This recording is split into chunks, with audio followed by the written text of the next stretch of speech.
नमस्कार. माझे कोकणच्या ह्या विशेष मुलाखतीमध्ये आपलं सगळ्यांचं स्वागत. आजच्या ह्या विशेष मुलाखतीमध्ये विशेश पाहुणे आपल्याबरोबर जोडले जाणार आहेत, ज्यांनी राजकारणामध्ये एक वेगळा ठसा उमटवलेला आहे. शिवसेनेचे ज्येष्ठ नेते, कोकणातला एक फायर ब्रँड म्हणून ज्यांच्याकडे नेहमीच पाहिलं गेलं, ज्यांनी कोकणचा कायापालट केलेला आहे आणि त्यांच्याकडे आज आपण या मुलाखतीच्या माध्यमातून पोहोचलोय. तुम्हाला सगळ्यांनाच माहीत आहे, ही विश्लेषणे दिल्यानंतर नाव समोर येतं ते रामदासभाई कदम. भाई, आपलं स्वागत आहे या मुलाखतीमध्ये. जय महाराष्ट्र. आणि सुरुवातीला आपल्या वाढदिवसानिमित्त आपल्याला आमच्याकडून मनपूर्वक खूप खूप शुभेच्छा. तुमचं आयुष्य असंच उदंडित आणि निरोगी लॉंग आयुष्य आपल्याला लाभो, हेच आमच्या सगळ्या प्रेक्षकांकडून आपल्याला शुभेच्छा आहेत. खूप आभारी. आणि ह्या शुभेच्छा देत असताना आम्हाला रामदासभाई कदम आणि राजकारण हे गणित थोडंसं आम्हाला समजून घ्यायचं आहे आणि ह्याची सुरुवात आपण थोडंसं बालपणाकडून करूया, कारण सुरुवात तिथून झाली. भाई, काय बालपणीच्या नेमक्या आठवणी असतील ज्या आजही या वाढदिवसानिमित्त पुन्हा एकदा त्या समोर येत आहे? मुळात पहिल्यांदा वाढदिवस हे तुमच्या आयुष्यातला एक एक दिवस वाढत असतो. नक्कीच. पुष्कळशा लोकांना याची कल्पना नसते.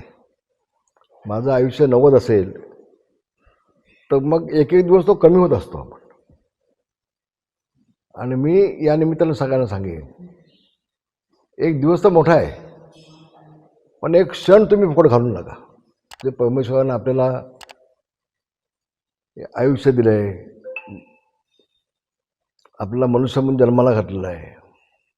माझं असं म्हणणं आहे की आपल्याला त्या एक एक सेकंद ते कारणी लावा तुम्ही. आणि ते कारणी लावत असताना जनतेच्या कारणी लावा, जनसेवेसाठी लावा असं म्हणेन. माझं बालपण हे खेडमध्ये जामगे गावामध्ये गेलं. त्यावेळेला माझ्या गायी होत्या, मी गायी सांभाळायचो, शाळा सांभाळून. 7वी-5वी शिक्षण आमच्या गावी झालं. एक आठवण तुम्हाला सांगेन, मी 5वीला असताना आमच्याकडे कदम गुरुजी म्हणून होते हेडमास्टर. ते असं निघाले गावातून शाळेत यायला, तर मुलं इतकी त्यांना घाबरायची ना की जाऊन कणगीत लपून बसायची. कणगीमध्ये एवढी आदरयुक्त भीती त्या हेडमास्टरांची होती. कदम. मी 5वीला असताना मला एकदा बोलवलं इकडे. आपल्या इकडे इथून मुलांना खेळमध्ये जायला लागतं, पालकांना चालत खेळला जायला लागतं. शाई आहे, नीफ आहे, नीफ त्यावेळची लिहायची नीफ आहे, वह्या आहेत, पुस्तकं आहेत, कंपास पेटी आहे. ही शाळेउपयोगी लागणाऱ्या सगळ्या वस्तूंसाठी खेळला जायला लागतं. तेव्हा ती पेन्सिल असायची, खडूची पेन्सिल, पाटी पेन्सिल असायची. तर तुला मी ते कपाट टाकून देतो आणि पैसे देतो, तू इथं आतमध्ये दुकान चालव, म्हणजे त्या वस्तू विक. दुकान म्हणण्यापेक्षा त्या वस्तू त्या मुलांना, इथल्या आपल्या स्थानिक मुलांना विक. 5वीला असताना. आता मला सांगा, 40 मुलं 5वीला आहेत, 6वीला आहेत, 7वीला आहेत. कदम हेडमास्टर हे मलाच बोलून काय सांगतात? त्यामध्ये सगळ्या मुलांमध्ये त्यांनी माझीच निवड कशी केली? त्याचं उत्तर असं आहे की प्रामाणिकपणा. आणि म्हणून मी ती खेडला जाऊन आणायचो आणि ज्या भावामध्ये आणलं ही वस्तू त्याच भावामध्ये विकायचं. दुकान नाही, नफा नाही.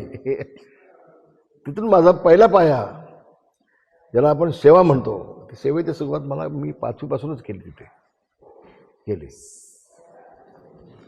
त्यानंतर 7वीला माझा 1 नंबरसाठी नेहमी आग्रह असायचा, त्यामुळे आपला नंबर आला पाहिजे म्हणून अभ्यास करायचा. त्यावेळेला ते दिवे होते, दिवे, त्याला काय म्हणतो आपण? लांबण दिवे नाही, लांबण दिवे म्हणजे तुमचं कंदील. ते घासलेटचे दिवे असायचे ना, वातीचे दिवे. हां, तर त्या दिव्यामध्ये मी सकाळी 4 वाजता उठून अभ्यास करायचो. 5 वाजता उठून मी अभ्यास करायचो. त्यावेळेला कोंबडा आवायच्या आधी मी जागा असू माझा अभ्यास चालायचा आणि 1 नंबर मी घ्यायचो. त्यावेळेला 5वी असू दे, 6वी असू दे, 7वी असू देत, नंबर 1 माझा. 7वीनंतर मी 8वीला आमच्या प्रभात हायस्कूल शिवतरला तर गेलो. ते जात असताना सकाळी गाई चावून आणायच्या. आमच्या गाई होती लक्ष्मी म्हणून, तिचं मीच दूध काढायचो लहान असताना देखील, मला अजून आठवत आहे. आणि ती लक्ष्मीच होती. कोणी पाहुणे आले तर लक्ष्मीचं दूध काढायचं लगेच. मग 1 तासाला असू दे 2 तासाला असू दे ती काम देत होती लक्ष्मी माझी. ते 5-7 आमचे टिकी गाय बैल होते, सगून त्याला आणायचे आणि मग शाळेत जायचं. तसे आमची परिस्थिती तेवढी चांगली नव्हती. वडील पोलीसमध्ये होते आणि आम्ही 5 भावंड, आमची चुलती, तिची मुलगी, अशी 7-8 जण कुटुंबामध्ये. आणि त्यावेळेला पोलिसाला बघा किती, 5 रुपये त्यावेळेस. ते दिवस देखील आम्ही पाहिलेत जवळून. आमच्या घरी काय श्रीमंती होती असातला भाग नाही. वडील पोलीसमध्ये होते आणि वडील माझे खूप प्रामाणिक होते. ते खेडला पोलीसमध्ये होते, पोलीस संगमेश्वरला होते, देवळीला होते, रत्नागिरीला होते. रत्नागिरीला असताना ते लुटी संपली की एका हॉटेलमध्ये चपात्या लाटायचं काम करायचे. पैसे कमी पडतात म्हणून मुलांना चपात्या लाटायचे स्वतः पोलीस असताना. लुटी संपली की हा आदर्श आहे मोठा पोलिसाला, खूप मोठा आदर्श आहे असं म्हणेन मी. 8वी 9वी मी हायस्कूलला केली, प्रभात हायस्कूलला केली. तिथे मी जेवढे आमचे शिक्षक होते त्या सगळ्यांचा लाडका. आजही 8वीला असताना मला हेडमास्टर होते PL भुयंबर, PL भुयंबर, पांडुरंग लक्ष्मण भुयंबर. त्यांचं मूळ गाव आहे कोल्हापूर जिल्ह्यामध्ये बसरगे बुद्रुक गाव त्यांचं आहे, गडहिंग्लज तालुक्यामध्ये. गडहिंग्लज तालुका बसरगे बुद्रुक म्हणून त्यांचं गाव आहे भुयंबर सर. मला सांगा 60 सालापासून आता वर्ष किती झाली, 66 झाली ना. 66. अजून PL भुयंबर सर माझ्याकडे येतात, सहकुटुंब येतात, मुलांना घेऊन येतात, वहिनींना घेऊन येतात.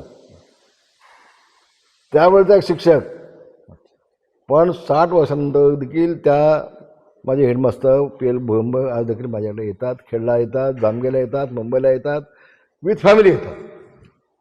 भाई हे तुम्हाला कुठे बघायला मिळणार नाही. हा बोला. अगदी तुम्ही हा जो प्रसंग सांगताय, आजही शिक्षक तुमच्याकडे येतात, हेडमास्टर त्यांचा विद्यार्थी आज महाराष्ट्राचं राजकारण चालवतोय, त्यांच्या काय भावना असतात जेव्हा भेटी होतात? पुढे येतो त्या विषयावरती. मी मला एवढं सांगायचं आहे, पण मी मंत्री झालो म्हणून ते येत नव्हते. तिथून सतत संपर्क त्यांचा माझा होता 1 वर्षापासून, सतत अगदी. नाही तर मंत्री झाले म्हणून आता आपला विद्यार्थी मंत्री झाला चला जाऊ, असं नाही, असं नाही, असं नाही. प्रतिवर्षी त्या गेल्यापासून आमचा समन्वय होता, संपर्क होता. आणि त्याला एक प्रत्येकाला अभिमान वाटतो ना की माझा एक विद्यार्थी. 1 वर्ष मी भुयंबरच्या घरी होतो, जिथं ते राहायचे कोंडावरती, तिथं त्यांच्यासोबत जेवण त्यांचं बनवायचं मी. त्याला अभिमान वाटणारच ना.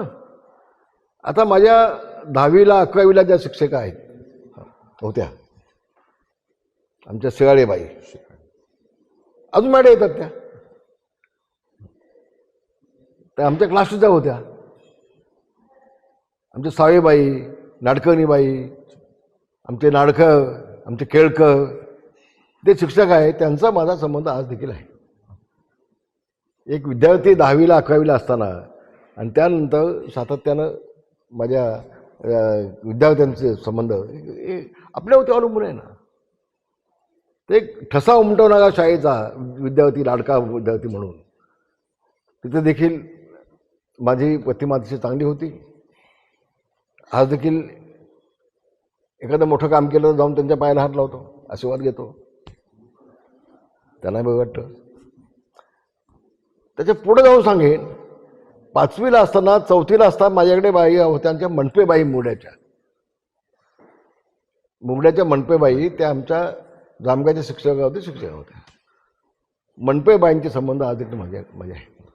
ते आता म्हाताऱ्या झाल्यात, खूप म्हाताऱ्या झाल्यात, पण अजून माझ्या पालखी बंगल्यावर मला भेटायला येतात, आशीर्वाद देतात. हे वैशिष्ट्य आहे. लहानपण तर माझं शिक्षणदृष्ट्या चांगलं गेलं. तेव्हापासून माझा वेगळा संघर्ष चालू झाला. सगळ्या गोष्टी मी आता सांगणार नाही, पण गरिबी देखील आम्ही जवळना पाहिली. त्यावेळेला कधी कधी युनिफॉर्मला कमी पैसे नसायचे, काही दिवस विसरलो असण्यातला भाग नाही, पण ती गरिबी देखील आम्ही पाहिली सगळ्यांनी. आणि मग 10वीला असताना मी कांदिवलीला, हनुमाननगरला, कदमवाडीमध्ये शिवसेनेचं काम चालू केलं 10वीला असताना. त्यावेळेला त्या चिट्ट्या वाटत ना, बूथ वाटत ना, बूथ, त्या चिट्ट्या पत्त्याच्या घरी नेऊन आम्ही द्यायचो. लहान मुलं आम्ही 10वीमधला विद्यार्थी द्यायचो. 11वीला असताना अगदी उघडपणे काम करत होतो. पुन्हा 68-69ला मी सुरुवात केली शिवसेनेची. 68-69. आणि एवढंच, त्यावेळेला घोषणा होती, मराठी माणसाच्या न्याय हक्कासाठी झगडणारी शिवसेना. मराठी माणसाच्या न्याय हक्कासाठी. ह्या एका घोषवाक्य बघून मी त्यावेळेला आकृष्ट झालो तिकडे आणि कामाला सुरुवात केली. एक शिवसैनिक, शिवसेनेचा गटप्रमुख, शिवसेनेचा उपशाखा प्रमुख, शिवसेनेचा शाखा प्रमुख. मी कोकणातून लाल दगड, जांभा दगड घेऊन जाऊन एक शाखा बांधली होती किल्ला टाईप मुंबईला, एकमेव शाखा. शिवसेना प्रमुखांचे जास्त उद्घाटन झालं होतं त्याचं. 80च्या आसपास असेल, 46 वर्ष त्या शाखेचं उद्घाटन. आणि मी शिवसैनिक म्हणून काम करत असताना माझ्या आयुष्याची पहिली सुरुवात केली मी कांदिवलीला, हनुमाननगरला गणपती उत्सव साजरा करण्यात. खूप मोठ्या भवनामध्ये उत्सव साजरा व्हायचा. म्हणजे उलटं व्हायचं, लालबागचे लोक इकडे गणपती बघायला यायचे त्यावेळेला. तेव्हा सबबमध्ये कोणाचा गणपती तसा नव्हता. खूप. आणि साहेब माझ्या गणपतीला यायचे त्यावेळेला. एकदा मी राज्याभिषेकचा हे केला होता, सीन केला होता राज्याभिषेकचा. साहेब दुसऱ्या वेळेला मला म्हटलं, अरे मी मला पण आणतोय दाखवायला, ते तू छान केलेस. म्हण की मला पण घेऊ आले साहेब. मला तो अजून आठवतो, तेव्हा राजसाहेब आणि उद्धवसाहेब दोघे होते सोबत, त्यांच्या साहेबांसोबत.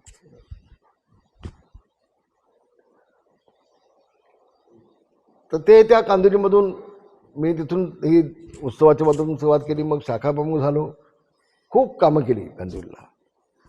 खूप एस टी चालू केल्या, झोपडपट्टीमध्ये नळपाणी योजना दिल्या, अनेक ठिकाणी छोटे बगीचे केले, काही ठिकाणी समाधानाने रस्ते केले. मुळामध्ये एक गोष्ट तुम्हाला आता पहिल्यांदा सांगतो मी, शिवसेना प्रमुखांनी जो शिवसेना काढली हा राजकारण म्हणून नाही, 80% समाजकारण, आणि समाजकारण करण्यासाठी ते राजकारण लागतं म्हणून 20% राजकारण. आपण आम्हाला जे शिवसेना प्रमुखांनी बालकडू पाडलं की समाजसेवा. एखाद्याला कुठं रक्त हवा असेल हॉस्पिटलला, तर पहिल्यांदा तिथं शिवसेनेत धावत जाणार रक्त देण्यासाठी. बाकी वया वाटप, पुस्तक वाटप, दत्तक वाटप हे सगळं साहेबांच्या आशीर्वादाने सगळं व्हायचं. पण एखादा कोण माणूस अडचण कुठं आला, अपघात झाला, तिथं धावत जाणार पहिला शिवसैनिक असायचं, आम्ही असायचो. ते साहेबांना समाजकारण काय, साहेबांनी आम्हाला दिशा दिली, आम्हाला घडवलं.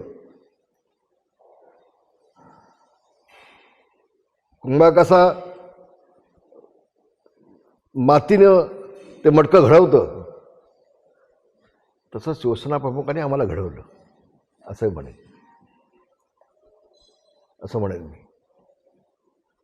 हळूहळू माझं राजकीय प्रस्थ वाढत गेलं. मग मुंबईमध्ये कुठं पोटनिवडणूक असतील तर अंदाज कसा व्हावा आहे.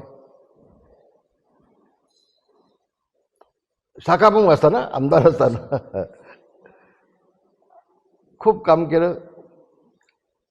साहेबांचा विश्वास माझ्यावरती बसला. आणि खेडमध्ये ज्यावेळेला विधानसभेची निवडणूक होती त्यावेळेला अनेक लोक इच्छुक होते, अनेक लोक. मला बोलून सांगितलं, तुला काय मुलाखत द्यायची गरज नाही, तू कामाला लाग, तिकीट दिली तुला. हा विश्वास साहेबांचा. मी आमदार होण्याच्या आधी 100 वेळा साहेबांना जात होतो. आमदार झाल्यानंतर साहेबांचा माझा संपर्क नाही आहे. मधल्या काळामध्ये खूपशा घटना घडल्या, त्या मी सगळ्या सांगू शकणार नाही. आता 77 सालामध्ये पहिल्यांदा माझ्यावरती गुन्हा दाखल झाला. 3 महिने मी आतमध्ये जेलमध्ये गेलो.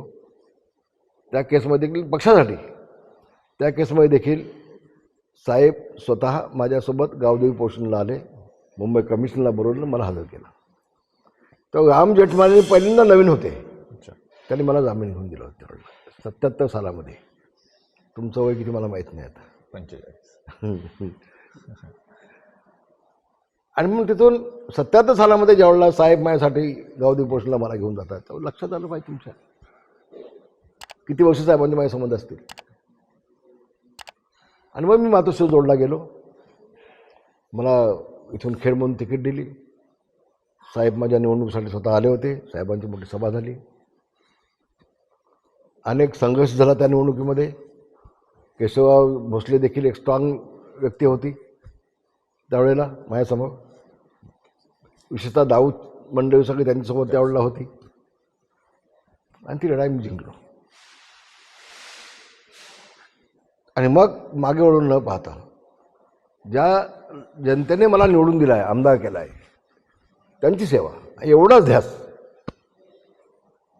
भैया, सेवा करणं हा गुण कदम गुरुजींनीच आपल्यामध्ये पाहिला होता सुरुवातीला? कदम गुरुजीने दिला, आमचे पेल भुयंब हेडमास्टर त्यांनी दिला म्हणेन. आणि शिवसेना प्रमुखाने आम्हाला बाळकडून पाजलं ना. आणि आमच्या आईवडिलांचे संस्कार, आमच्या फॅमिलीचे संस्कार, आमच्या आईवडिलांचे आशीर्वाद, त्यांचे संस्कार ना. काही वडील आता आपल्या मुलांना पाठीशी घालतात एखादी चूक झाली तरी. नाही. आणि आम्ही 5 भाऊ, 1 बहीण, 6 भावंड आम्ही. तेव्हा लहानपणापासूनच सेवा हा डोळ्यासमोर ठेवून त्याच्यावरती शिक्कामोर्तब केलं साहेबांनी. आणि खूप काम केलं मतदारसंघामध्ये. खेड तालुक्याचा मी कायापालट केला. दापोलीचे 32 गाव माझ्याकडे होते. त्या 32 गावांचा मी कायापालट केला.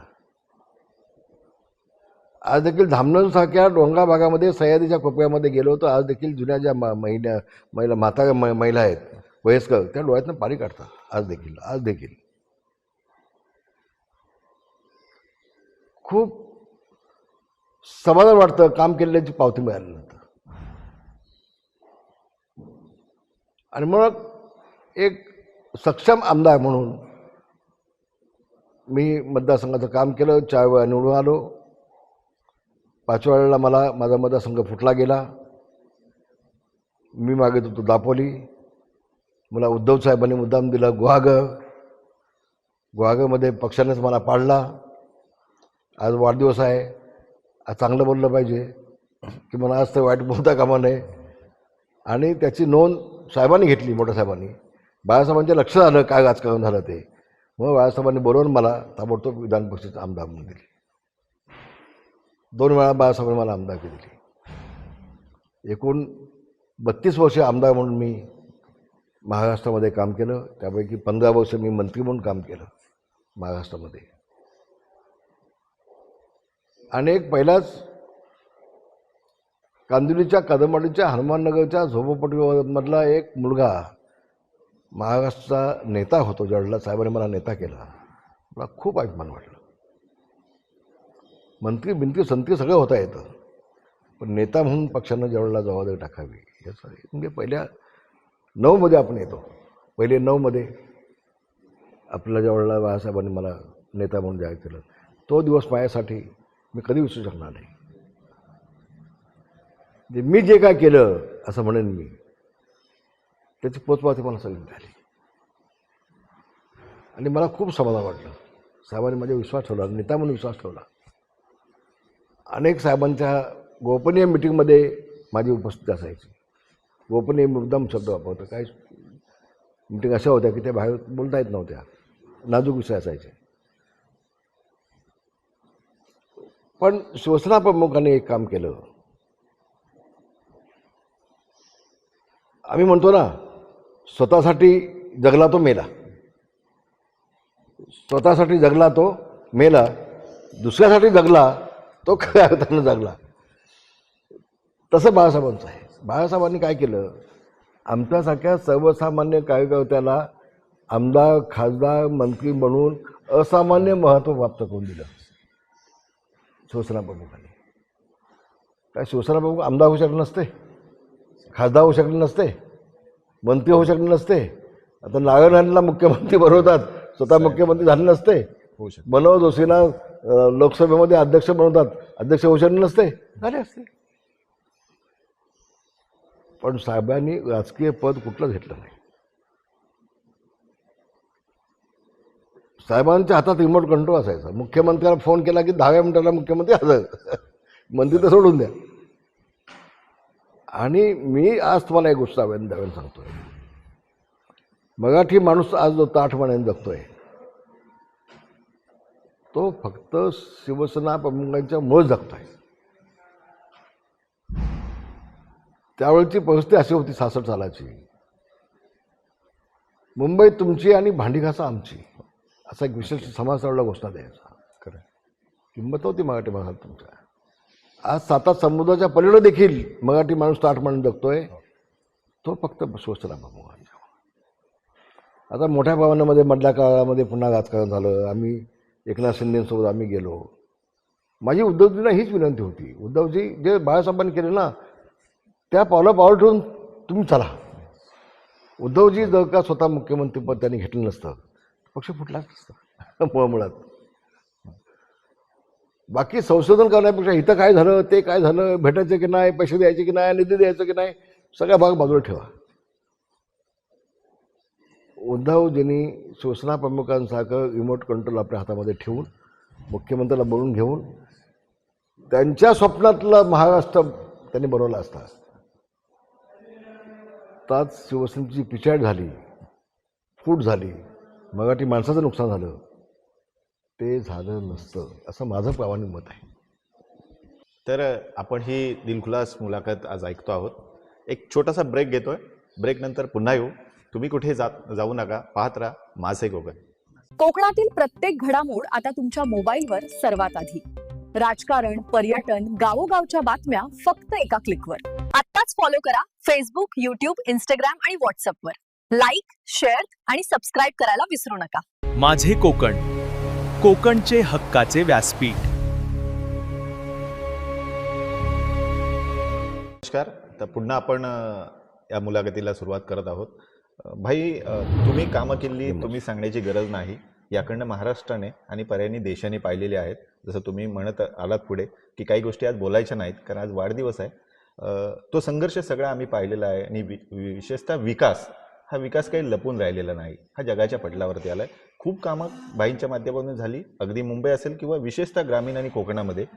मी 90तल्या दशकातला आहे, मी हा सगळ्याचा साक्षीदार आहे. मीही पाहिलेलं आहे की ग्रामीण भागातले रस्ते आणि पाणी हे फक्त आणि फक्त रामदासभाईंचं हे काम आहे.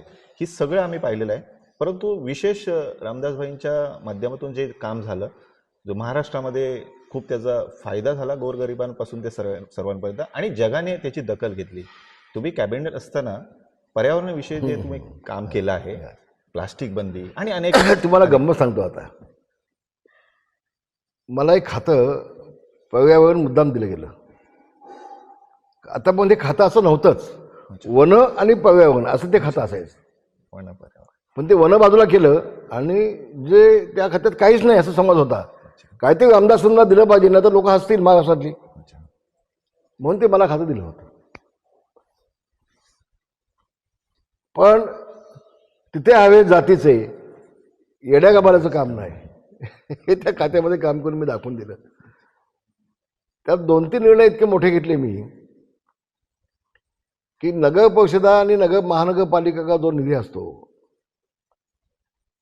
त्यातला 30% निधी हा फक्त घनकचरा आणि सांडपाणी यासाठीच खर्च करायचा, आणि त्याची अंमलबजावणी मी करून घेतली.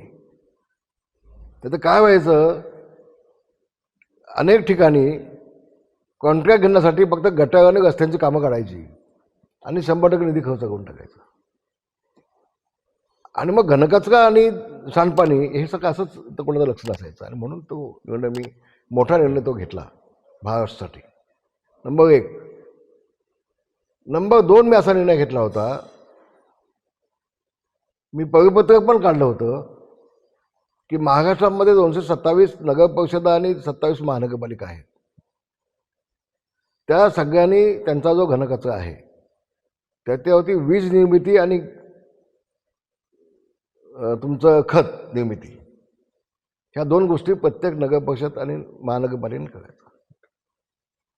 त्यापैकी नाशिकने चालू केलं होतं, पुण्याने चालू केलं होतं, कणकवलीने चालू केलं होतं, काही नगरपरिषदेने चालू केलं होतं, साताऱ्याने चालू केलं होतं. उद्देश मागचा असा होता की ह्या सगळ्या महाराष्ट्रामध्ये प्रत्येक नगरपरिषद आणि महानगरपालिकामध्ये या घनकचऱ्यावरती जर खत निर्मिती झाली असती आणि ते खत आपण शेतकऱ्यांना दिलं असतं 50% सबसिडीने, तर महाराष्ट्रामध्ये मोठी क्रांती झाली असती.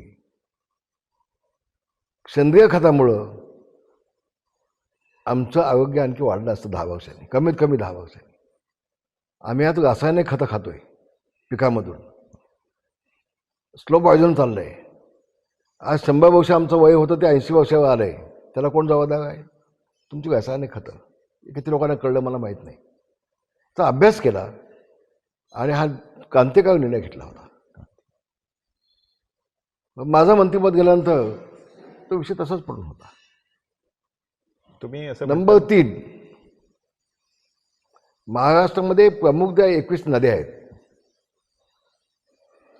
त्या 21 नद्या आज प्रदूषित आहेत. मोदीजींनी जसा गंगाबाबतचा निर्णय घेतला होता तसा निर्णय ह्या 21 नद्यांसाठी घ्यावा म्हणून मी प्रत्येक नद्यांचा प्रदूषण संपवण्यासाठी प्रस्ताव तयार केले. कोणाला माहितीच नव्हतं. एका बाजूला माझं इथं काम चालू असताना हे प्रस्ताव मी 21 नद्यांचे प्रस्ताव तयार करून घेतले. प्रत्येक आयुक्तांना बोलून घेतला, कमिशनरला बोलून घेतला, त्यांचे इंजिनियर बोलवले माझ्या बंगल्यावरती, 8-8 दिवस ठेवले तिथं, त्याला जेवण खाणी झोपणं सगळं, आणि सगळ्या नद्यांचे प्रस्ताव केले. ती फाईल मी जेव्हा मुख्यमंत्र्यांना सहीसाठी घेऊन गेलो, मुख्यमंत्री देवेंद्र फडणवीस म्हटलं, भाई कधी केलं तुम्ही? मी नगरविकास मंत्री आहे, मला काय माहिती नाही. म्हटलं केलं. म्हटलं त्यांनी सही घेतली त्यांची आणि दिल्लीला नीती आयोगाकडे पाठवले. 3,500 कोटीचा प्रस्ताव आहे. 3,500 कोटीचा प्रस्ताव नीती आयोगाकडे पाठवला आणि माझं मंत्रिपद गेलं. गेलं. प्रस्ताव तसाच पडून आहे दिल्लीमध्ये. त्याला जर मंजुरी मिळाली असती तर आज महाराष्ट्रामध्ये तुमच्या 21 नद्या ह्या प्रदूषित ज्या आहेत त्या सगळ्या स्वच्छ बघायला मिळाल्या असत्या. तुमची गरिमा आणखी वाढली असती महाराष्ट्राची. पण दुर्दैवानं माझ्यानंतर जे आले मंत्री महोदय, त्यांचा ह्याच्यामध्ये कुठं काय खरं तर मी कुठल्या गोष्टी हातामध्ये घेतल्या त्याचा फॉलो जर त्यांनी केला असता ते खूपसं ते करू शकले असते. चौथा निर्णय मी असा घेतला आहे पर्यावरणाचा, तुम्हाला ते खातं मी सांगतो मुद्दाम, की एखाद्या विकासकानं त्याला जर बिल्डिंग बांधायची असतील 10 बिल्डिंग, त्याचा 1/4 भाग हा त्यांनी मोकळा ठेवावा आणि त्यामध्ये लॉन, कॉन्क्रीट नाही, पावसाचं पाणी ते जिरण्यासाठी माती ठेवायची आणि ते लॉन लावा, झाडं लावा त्यामध्ये. पण ते कंपल्सरी केलं. मी कंपल्सरी केलं ते. कोणाला अजून किती लोकांना माहिती आहे मला त्याची कल्पना नाही. हा कायदा केला. आणि 5वा क्रांतिकारी जो निर्णय घेतला तो प्लास्टिक बंदीचा. मुंबईमध्ये ज्यावेळेला प्लास्टिकमुळे मुंबई तुंबली होती आणि मी रात्रभर रस्त्यावर काढली होती. माझा वाढदिवस होता तेव्हा 27 जुलै. अजून तो दिवस मला आठवतोय. 200 माणसं मेली मुंबईमध्ये, मोठी वित्तहानी झाली, प्राणहानी झाली, ते फक्त प्लास्टिकमुळं. आणि मग मी निर्णय घेतला की आपण प्लास्टिक बंदीचा निर्णय आपण घेऊया. एक त्याच्या आधी मी एक गोष्ट मी विसरलो, त्याच्यामध्ये नाही ती म्हणतो. एक आपली मराठी नटी, तिचं नाव मी आता विसरलो, तिनं मला शिष्टमंडळ तिनं आणलं माझ्याकडे आणि मला तिनं समुद्रकिनारी कशा पद्धतीनं हा सगळा कचरा साचलेला आहे प्लास्टिकचा, ते फोटो मला त्यांनी दाखवले. माझे नाव लक्षात नाही आलं, तो अक्षय अण्णाव आहे. ती संस्था खूप चांगलं काम करते. हिंदी पिक्चरमध्ये आहेत त्या, मराठी पिक्चरमध्ये आहेत त्या. तर तिनं ते सगळं दाखवलं मला फोटो सगळं. आणि तिनं काही राज्यांचा उल्लेख केला, काही देशांचा उल्लेख केला. तिथं हा कायदा आहे. तर तुम्ही जर प्लास्टिक बंदी केली तर महाराष्ट्राला तुम्ही नवसंजीवनी द्याल. अनेक लोकांचे पान वाचतील त्यामुळं. ती मिटिंग मॅनेज झाली मुख्यमंत्र्यांच्या घरी त्यावेळेला, माझ्याकडे नाही, बक्षा बंगल्यावरती. आणि ती पुढाकार घेतला होता देवेंद्र फडणवीस यांच्या पत्नी अमृताबाईंनी. त्यांनी स्वतः पुढाकार घेतला. मला म्हटलं अमदाबाई माझ्याकडे याल का तुम्ही बंगल्यावरती, एक महत्त्वाची मिटिंग आहे. ठीक आहे. त्यांनी मध्यस्थ करून ती मिटिंग दिली होती, दाखवली होती, केली होती. आणि त्या हॉलमध्ये मला सगळं ते दाखवलं होतं. ठीक आहे.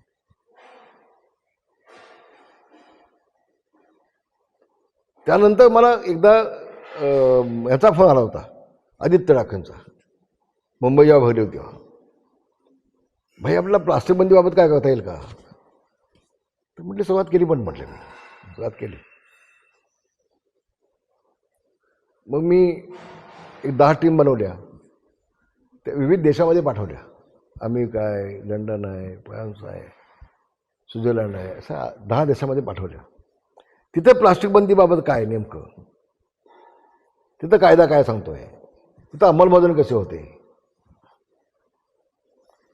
तुम्हाला तर असं वाटेल चायनामधली एक सगळ्यात मोठी नदी जगातली, त्या प्लास्टिकमुळं सगळ्यात ती नदी बंद आहे. प्लास्टिकमुळं अनेक देशामध्ये प्लास्टिकबाबतची भूमिका काय नाही. आज अटलांटिक महासागरामध्ये मी जी माहिती घेतली, त्या समितीने जी माहिती मला आणून दिली, प्लास्टिकचे टापू उभे आहेत, टापू अक्षरशः. म्हणजे आशिया खंडा एवढे टापू त्या अटलांटिक महासागरामध्ये आहेत प्लास्टिकचे, फक्त प्लास्टिकचे. हे वास्तव आहे, हे भयानक वास्तव आहे. मग ते समिती आल्यानंतर मग मी विविध राज्यामध्ये पाठवल्या त्या समितीला, पुन्हा पर्यंत देशामध्ये पाठवल्या, मग विविध राज्यामध्ये पाठवल्या. त्याची एक समिती आम्ही नेमली. मग त्या राज्याचा अहवाल काय, देशाच्या इतर भागातला काय अहवाल काय आहे.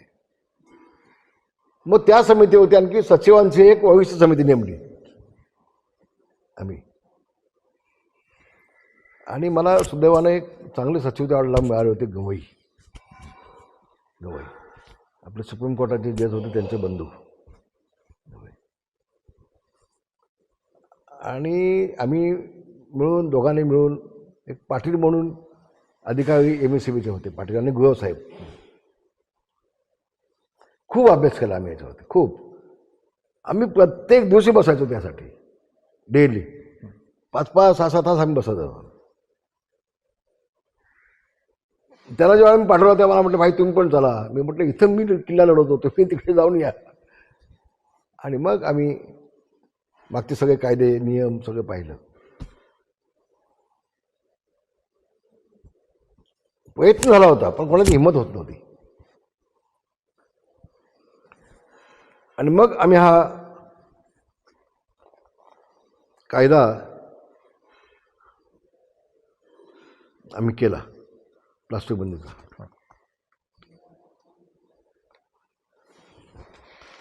हे प्लास्टिक बंदीचं धोरण आम्ही केलं त्यावेळेला. कशी असावी प्लास्टिक बंदी.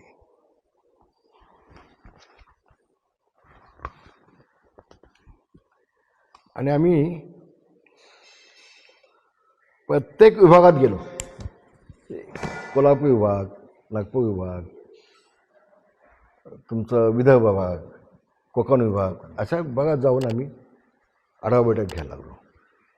आयुक्तांना, कमिशनरला विश्वासात घेऊन, सगळ्या नगर परिषदचे CO, शासकीय अधिकारी सगळ्यांना विश्वासात घेऊन आम्ही कामाला सुरुवात केली आहे.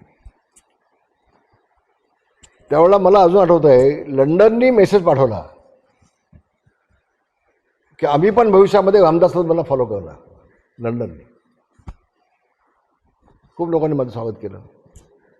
त्यानंतर या कायद्यामुळं युनोनं देशाचे पंतप्रधान मोदीजींचा सन्मान केला, सत्कार केला की देशातला पहिला कायदा आपला झाला म्हणून केला.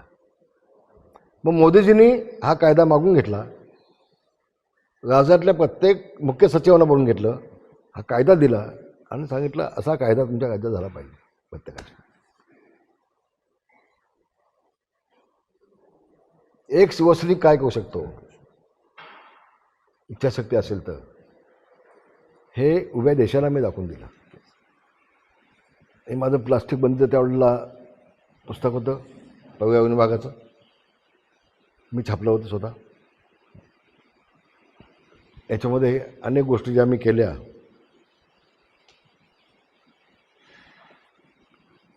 सागर तटीय व्यवस्थापन हे तर मोठं काम माझ्याकडून करून घेतलं देवानं, परमेश्वरानं. ठीक आहे. नवीन प्रारूप CRZ अधिसूचना 2018. समुद्रापासून 500 मीटरपर्यंत आपल्याला काही करता येत नव्हतं. मी स्वतः दिल्लीमध्ये अनेक वेळेला गेलो, आमच्या सचिवाने घेऊन गेलो आणि 500 मीटरच्या ऐवजी 50 मीटरपर्यंत कायदा मी आणला एन्व्हायरमेंटचा. आधीचे होते मंत्री, त्याला कोणाला कळलंच नाही. मला माझ्यावरती आज कोणाला मला टीका करायचं नाही, पण विशेष प्रकल्पांना CRZ परवानगी अनेक प्रकल्पांना मी दिली. त्या प्रकल्पाची नावच लिहिली देत नाही, पण केल्यानं होत आहे, आधी केलीच पाहिजे. हे संबंध देशाला, महाराष्ट्राला दाखवून देण्याचं काम शिवसेना प्रमुख एखाद्या माणसाला कसं ओळखतात आणि शिवसेना प्रमुखांनी जबाबदारी टाकल्यानंतर काय होऊ शकतं हे मी पर्यावरणाच्या निमित्तानं दाखवून दिलं असं म्हणेन. केल्याने होत आहे, आधी केलेचं पाहिजे.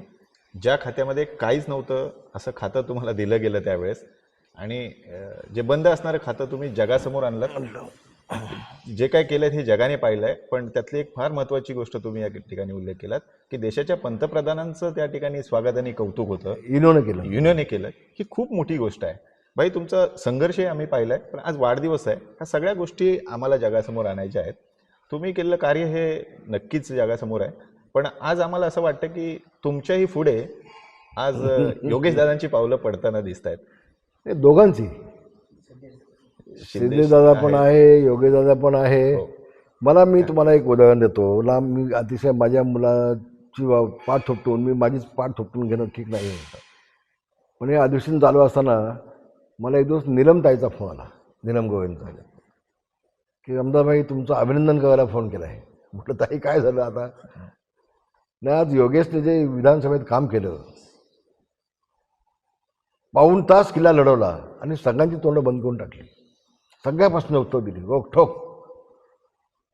आम्हाला तुम्ही डोळ्यासमोर दिसायचात मला, आणि म्हणून तुमचंही अभिनंदन करण्यासाठी फोन केला. मला खूप समाधान वाटलं, खूप समाधान वाटलं. मी बोलण्यापेक्षा एखाद्या सभापती बोलतायत सभागृहाच्या, साधी गोष्ट नाही आहे, साधी गोष्ट नाही. आणि म्हणून आज त्याची काम करण्याची पद्धत पाहिजे. आज त्याची दुसरी टर्म आहे. मला कालिदास कोळंबकरांचा फोन आला.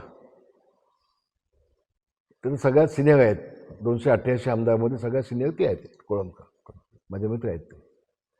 अरे भाई, तुझा मुलगा तुझ्या पुढे गेला, मला म्हणतो. योगेश खूप पुढे गेला तुझ्यापेक्षा, मला म्हणतो. आणि असं वाटत नाही म्हणे तो त्याची दुसरी टर्म माहिती, 8-10 टर्म असलेल्या माणसापेक्षा, आमदारापेक्षा तो सफाईदार पण उत्तर देतो सभागृहामध्ये. तू गेला बाबा मागे. मी म्हटलं बापाला आणखी काय पाहिजे?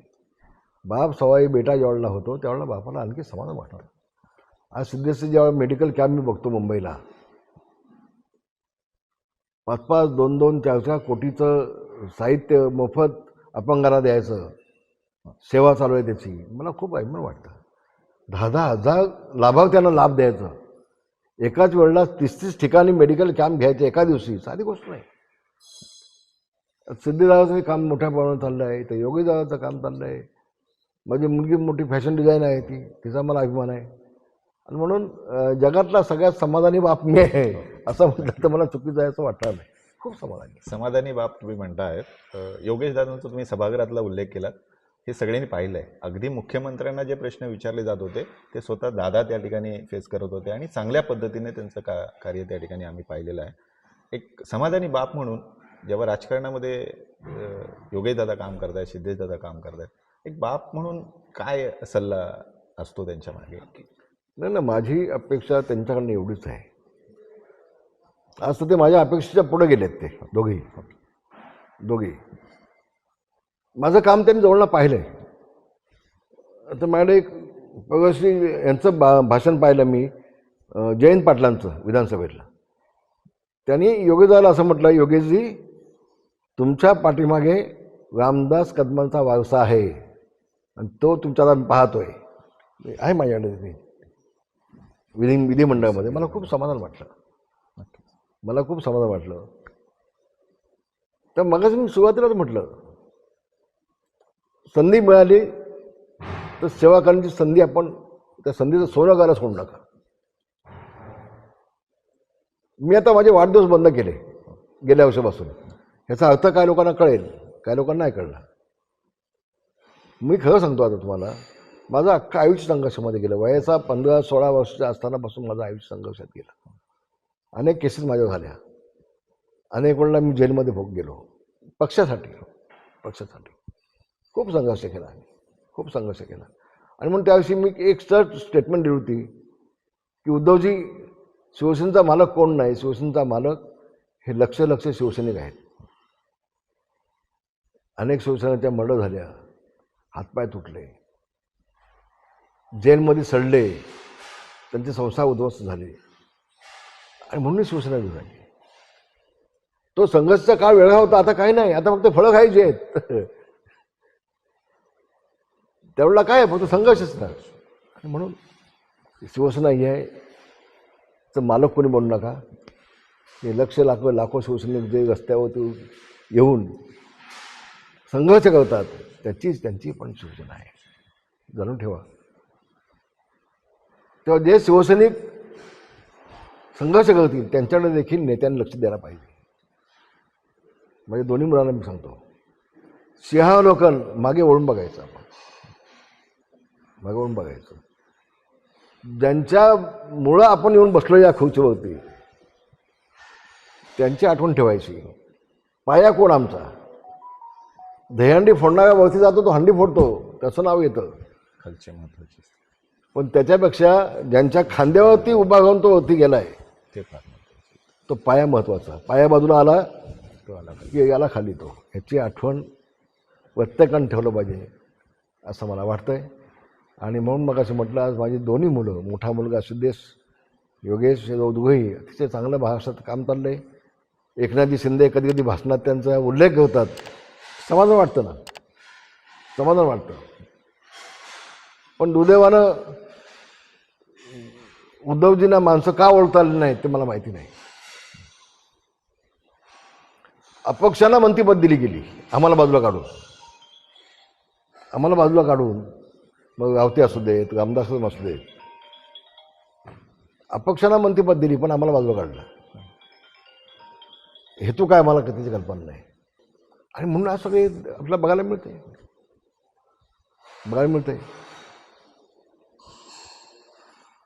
शिवसेना प्रमुखांनी आयुष्यावर संघर्ष केला. एक गोष्ट त्यांनी सांगितली होती की ज्या दिवशी मला काँग्रेससोबत जायची वेळ येईल त्या दिवशी शिवसेना नावाचं माझं दुकान मी बंद करून टाकेन. याची आठवण आमच्या काही लोकांना असते. तर हे आता हे शिवसेनेचं घडलं नसतं. दुसऱ्याकडे एक बोट दाखवतो तेव्हा शिल्लक असलेली बोटं आपल्याकडे आहेत, याची जाणीव प्रत्येकाला असणं अत्यंत आवश्यक आहे, अत्यंत गरजेचं आहे. आणि विरोधकाचं काम त्यांच्याकडे झालं पाहिजे, त्याशिवाय आपल्या चुका आपल्याला कळणार नाहीत. हे देखील आपण लक्षात ठेवलं पाहिजे. 100% तुम्हाला प्रत्येक गोष्टीमध्ये यश येतं असला काय भाग नाही, पण प्रयत्न करायला आपल्याला काय अडचण नाही. खूप संघर्ष केला आयुष्यभर. माझ्या पत्नीने मला साथ दिली. खरं तर या मुलांना शिक्षण देणं, संस्कार त्यांच्यावरती ठेवणं ही सगळी जबाबदारी तिची आहे. त्यावेळेला मी बॅग उचलायची, महाराष्ट्रात जायचं, 7 दिवसांनी यायचं, पुन्हा दुसरी बॅग उचलायची, आंघोळ करायची, जेवायचं, जायचं. मला अचानक कोणी प्रश्न विचारला असता तो मुलं तुमची कितवीला आहेत मला सांगता नसतं आलं. ही सगळी जबाबदारी ही बघत होती त्यावेळेला. तिने देखील खूप कष्ट केले. अगदी खेळून रात्री 11 वाजता कोण लोक गेले, 10-20 लोक गेले, तर एकटी पोळी भाजी भाजायची, चपाती भाजायच्या, बेसन चटणी कांद्याची आणि सगळ्यांना द्यायची. पण घेऊन उपाशी कोण जाता कामा नाही आपल्या. फक्त आमच्याकडे अनेक वर्षापासून आहे. रामदास कदमांच्या घरी आलेला माणूस पाण्याने चहा घेतल्याशिवाय किमान हा जाऊ शकत नाही. अनेक वर्षापासून गणपतीमध्ये मी जे बाळ्याचा डान्स ज्याला आपण म्हणतो जाखडी नृत्य, ते मी गेल्या 33 वर्षापासून जेवढ्या टीम येतील त्या प्रत्येकाला ढोलकी देणं, पकवाज देणं, टाळ देणं, झांज देणं, विणा देणे हे मोफत काम केलं आहे मी 33 वर्ष. मला वाटतं महाराष्ट्रामधला एकमेव आमदार मी असेल की मध्य आमच्या कोकणातली ही जाखडी कला ही जिवंत ठेवण्याचं काम हे कोकणातल्या रामदास कदम यांनीच केलं. ही गोष्ट कोणीही नाकारू शकत नाही. हे वास्तव आहे. अशा अनेक गोष्टी आहेत. त्यातलं हे प्रमुख गोष्ट, आज संध्याकाळच्या वेळेला जरी नाच नसले तरी ते पकवाज आणि टाळ हे संध्याकाळी देवाच्या देवळामध्ये आरतीसाठी उपयोगाला येतात. त्याचा आवाज ज्यावेळेला आपल्याला ऐकतो कळतं, आपल्याला समाधान वाटतं की आपण दिलेल्या पकवाज आणि टाळांचा उपयोग देवाच्या आरतीसाठी प्रत्येक वाडीमध्ये होतोय, गावात नाही. नामस्मरणासाठी साधी गोष्ट नाही. हे काम आपण केलं. रसाळगडावरती मी गेलो त्यावेळेला 120 पोल टाकून लाईट नेली होती गडावरती देवीच्या देवळात पहिल्यांदा. 120 पोल टाकून आज रसाळगडाचा जो विकास केला आहे, कोट्यवधी रुपये आणले आणि रसाळगडाचा विकास हा रामदास कदम यांनीच केला आहे. याबद्दल कुणाच्या मनामध्ये दुमत नसेल. असं एकच बाब कुठली पाहिली अशातला भाग नाही. जर सर्वांगीण विकास म्हणतो आपण, तो करण्याचा प्रामाणिक प्रयत्न केला. लोकांची मनं जिंकली, लोकांची मतं जिंकली आणि खूप प्रेम मिळवलं महाराष्ट्रातून. अगदी माझ्या वाढदिवसाला उभ्या महाराष्ट्रातून तालुक्यातून जिल्ह्यातून ट्रक घेऊन, लक्झऱ्या घेऊन लोक रात्री 2 वाजायचे मला, 2 म्हणून मी थांबलो. 2 वाजायचं. खूप प्रेम दिलं महाराष्ट्राने. संबंध महाराष्ट्र पिंजून काढला. 2 ड्रायव्हर ठेवायचो, गाडीमध्ये झोपायचो, गाडीत जेवायचो, वेसासमध्ये आंघोळ करायची, पुढं लगेच परत चालू. 2 ड्रायव्हर ठेवून दिवस रात्र. अनेक अशा घटना आहेत, उघडपणे आम्ही नाही सांगू शकत. पण शिवसेना प्रमुखांनी माझ्यावर प्रचंड विश्वास ठेवला. अगदी शिवाजी पार्कच्या प्रत्येक सभेमध्ये मला बोलण्याची साहेबांनी संधी दिली. शिवाजी पार्कच्या प्रत्येक सभेमध्ये साहेब गेल्यानंतर उद्धवजींनी माझं भाषण बंद करून टाकलं. का मला माहिती नाही, मला ते आज सांगता येणार नाही आणि मला सांगायचंही नाही. तेव्हा साहेब म्हणजे नेमके काय होते, कसं एखाद्या कार्यकर्त्याला पुढं आणायचं, घडवायचं त्याला, आणि साहेबांना पाळख होती माणसाची. दुर्दैवानं ते थोडंसं उद्धवसाहेब कमी पडतात की काय असा संशय मनामध्ये थोडंसं आहे. तर याच्या माझ्या 74व्या वाढदिवसाला 74 वर्ष मला चालू होत आहेत. आता 74 वर्षाचा म्हाता माणूस झालो आहे. 60 उलटून 17 वर्ष झाली. आज देखील मी निर्णय घेतला आहे, जिवंत असेपर्यंत आता फक्त कोकणाची सेवा करणार. मी मराठवाड्यामध्ये खूप काम केलं. म्हणजे तिथल्या लातूरच्या जज साहेबांनी देखील माझा उल्लेख केला. मी अभिमानाने सांगेन, मराठवाड्यामधल्या 50% आत्महत्या या रामदास कदम यांनी थांबवल्यात. कोकणाचा सह्याद्री, मराठवाड्याच्या पाठीशी खंबीरपणे उभा झाला, अशा अनेक हेडिंग आल्या तिकडे. खूप काम केलंय, खूप काम केलंय. अगदी तुम्हाला एक उदाहरण जाता जाता देईन मी संभाजीनगरचा पालकमंत्री असताना जेव्हा मोठ्या प्रमाणामध्ये आत्महत्या होतात त्यावेळेला मी बसलो आणि मुद्दे काढले. एक कमिटी नेमली प्रत्येक गावची, तिथला ग्रामसेवक, तिथला तलाठी, तिथला सर्कल, तिथल्या शाळेचे हेडमास्टर, तिथला कृषीचा एक अधिकारी, पशुचा एक अधिकारी, अशा 5-6 लोकांची एक कमिटी आम्ही केली, फक्त शासकीय कर्मचारी आणि त्या गावचीच. त्यांनी प्रत्येक घरी जायचं सर्वे करण्यासाठी आणि प्रत्येक घरात गेल्यानंतर पहिल्यांदा सुरुवातीला त्या घरची परिस्थिती कशी आहे, की त्यांची मोटरसायकल आहे की 4 चाकी गाडी आहे की सायकल आहे, ह्याचा सगळ्याचा उल्लेख त्यांनी करायचा. म्हणजे आता ते कुटुंब कसं आहे. घरी आतमध्ये गेल्यानंतर घरामध्ये टी व्ही चालू आहे का, पंखे किती आहेत, जेवणाचं कशी व्यवस्था आहे, हे सगळं बघून ते त्यांनी लिहायचं. त्यानंतर मग त्यांची मुलं शाळेत जातात का, मग ते कितवीला आहेत, मग त्या मुलांची फी भरलेली आहे का, फी भरलेली नसेल तर किती महिन्याची फी बाकी आहे, ते सगळं त्यांनी लिहायचं. त्यानंतर त्या कुटुंबानं बँकेकडून कर्ज काढलंय का, काढलं असेल तर किती काढलंय, त्याचं व्याज किती झालंय, किती फेडलंय, बँकेची नोटीस आले का, खाजगी खासदाराचं सावकाराचं कर्ज काढलंय का, ते सगळं त्यांनी लिहायचं. आता त्या घरामध्ये मुलं किती आहेत लग्नाची, मुली किती लग्नाची आहेत, त्याच्या मुलीचे लग्न झाले आहेत का, झाले नसतील तर त्याला कारण काय, ते सगळं लिहायचं. असे मी 14 मुद्दे काढले आणि त्या कमिटीनं जाऊन त्या घरामध्ये बसून ही सगळी माहिती सर्वे करायचं आणि शेवटी त्यांनी त्यांचा अभिप्राय लिहायचा की या कुटुंबामध्ये कधीही आत्महत्या होऊ शकते अशी अवस्था असेल तर, किंवा हे कुटुंब सदन आहे, या कुटुंबामध्ये कसली अडचण नाही, या कुटुंबामध्ये कर्ज आहे पण ती फेडण्याची कुवत आहे, कारण त्याची मुलं नोकरीला आहेत किंवा त्याचा शेतीचा धंदा आहे वगैरे सगळं. आणि शेवटी अगदी त्यांना वाटलं की नाही इथं परिस्थिती खूप बिकट आहे, कधी आत्महत्या होऊ शकते.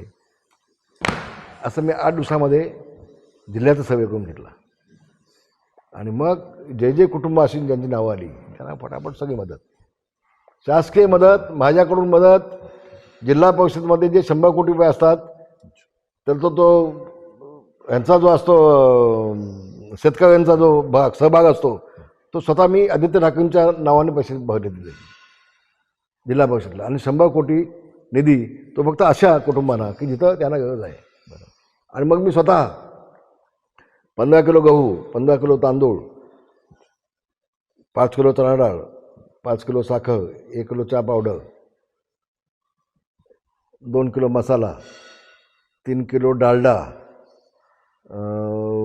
5 किलो कांदे, 5 किलो बटाटे, दुधाची पावडर, 1 साडी आणि टी शर्ट आणि 1 मोती साबण, असा मी 65 किलोचे एक किट बनवले. तुम्हाला आश्चर्य वाटेल सगळ्यांना, जे तुमचा रामदास कदमनी काय केलं आहे. 5 लाख मराठवाड्याच्या कुटुंबांना मी दिलेत, 5 लाख कुटुंबांना, ज्यांनी आत्महत्या केल्या त्यांच्या घरी पोचवले. काही उद्धवच्या हस्ते वाटलं, काही आदित्यच्या हस्ते वाटलं, काही आम्ही वाटले केलं वाटलं. 1000 मुलामुलींची लग्न हे मराठवाड्यामध्ये लावली. कशी लावली, त्या मुलाच्या अंगावर सुटबूट घड्याळ, त्या मुलीचा एक पैठणी साडी, हळदीची साडी आणि तिला 1 तोळ्याचं सोन्याचं मंगळसूत्र, असं 1000 तोळ्याची मंगळसूत्र आम्ही बनवली आणि मातुश्री वहिनींनी पाठवलेत असं आम्ही सांगितलं.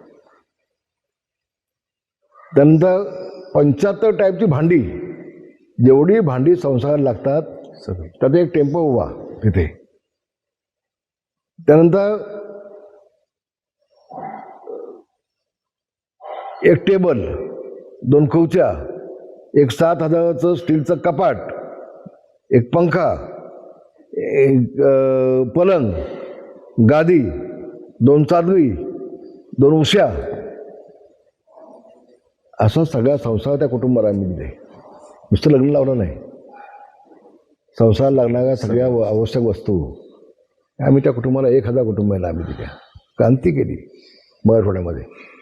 आणि हे सगळं धान्य वाटप, शासकीय वाटप या अशा माध्यमातून मी अभिमानानं सांगतो आज 50% आत्महत्या रामदास कदमने कमी केल्या मराठवाड्याच्या. साधी गोष्ट नाही, हे होऊ शकतं. म्हणून भविष्यामध्ये अधिक बोलणार नाही, खूप बोललो आहे. एवढंच मी सगळ्यांना सांगेन, भविष्यामध्ये मी आता माझ्या कोकणासाठी जेवढं शिल्लक असलेलं आयुष्य मी खर्च करणार. मी बेरोजगार तरुणांना उद्योग कसा देता येईल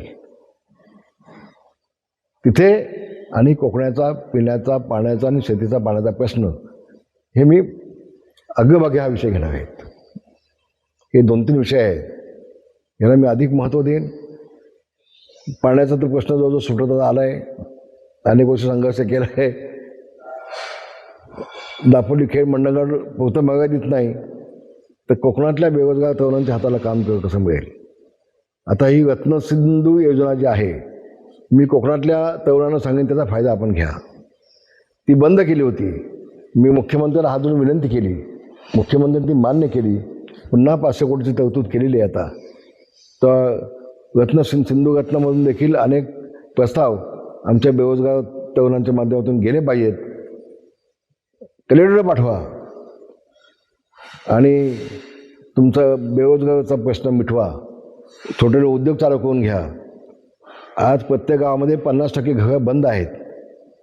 जर प्रत्येक गावामध्ये असे लघुउद्योग चालू झाले तर ही बंद असलेली घरं पुन्हा उघडतील.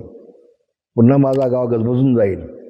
आणि खरं तर त्या दिवशी सोनं अक्षण द्यावं असा दिवस तो दिवस असेल की त्या दिवशी माझी पोटासाठी, भाकरीसाठी, चाकरीसाठी जी मुलं बाहेर गेलेत ती पुन्हा आपल्या गावी पुन्हा येतील, आपल्या आईवडिलांची सेवा करतील इथे येऊन.